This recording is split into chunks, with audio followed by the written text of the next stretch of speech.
Good morning, it's Heidi with Broadmeadow Farm. I'm out here at the new acreage site just to show you a little bit of what I've been able to do this week.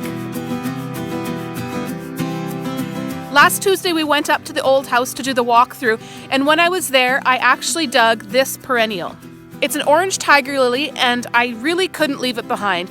I had brought one out here to the acreage site a couple years ago, but some reason it didn't make it through the winter, so I wanted to make sure that I still had this one. August is not an ideal time to be digging your perennials. It's too hot, there's too much intense sun, it causes a lot of stress on your perennials. I figured I'm not going to lose anything by trying, because it was going to be left behind, and the new owner was not a gardener, and so she was fine with me taking a few perennials. So some of the things that I did to help increase the success of survival on this is I actually dug it earlier in the morning, about 10 o'clock, and it was on the west side of the garage, so it was still in the shade when I dug it up.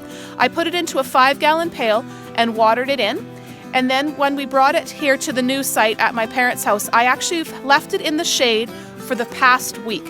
Temperatures last week were really warm. They were in the high 20s into the early 30s, and that's degrees Celsius. And that is much too hot to do transplanting of any perennial. It causes so much stress and you lose so many plants when you do that. But by keeping it in the 5-gallon pail all week and just checking the water, keeping it in the shade, I've reduced the stress. Now this morning I'm out here at the acreage site and it's about 9, maybe 10 degrees Celsius. So it's a really nice cool morning. I've also got a watering can that I can use to water this perennial in. Let's take a look at this root ball. You can see it's got small fibrous roots. It really does have some smaller little bulbs like this.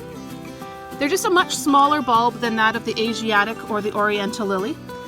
Lots of fibrous roots. With any perennial, when you're transplanting them, you want to make sure you get rid of all of the weeds. This is chickweed, so we'll get rid of that.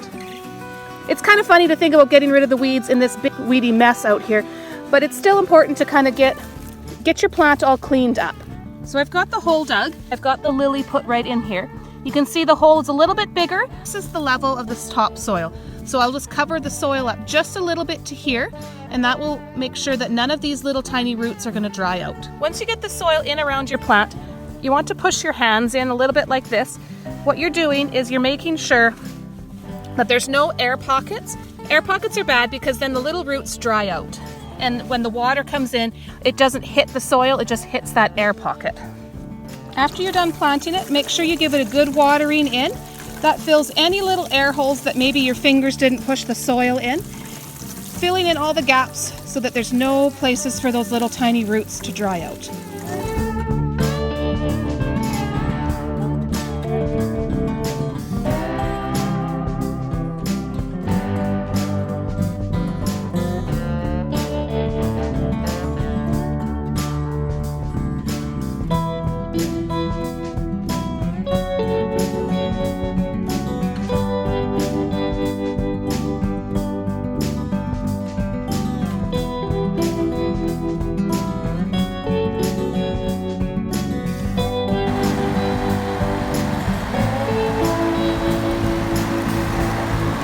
So after a great week of cleaning in here, I've actually been able to expose all of my perennials, and it's been lots of family visiting, lots of rain, lots of heat, but it's been great to be able to get all of these perennials exposed. The sections that you see that aren't weeded have some garlic in them, and I'll tackle that after I harvest the garlic. I don't want to disturb the garlic as it's finishing. We'll be harvesting it in about 3 weeks, so I'm just going to have to cope with the mess and hunt for the garlic, see what we can find. So that's week 1 of us at the new place. I hope you stay tuned and follow us each week as we take on challenges of setting up a new yard. It may be little bits of weeding, it might be little bits of digging. We'll have to wait and see how it goes. Thanks for watching.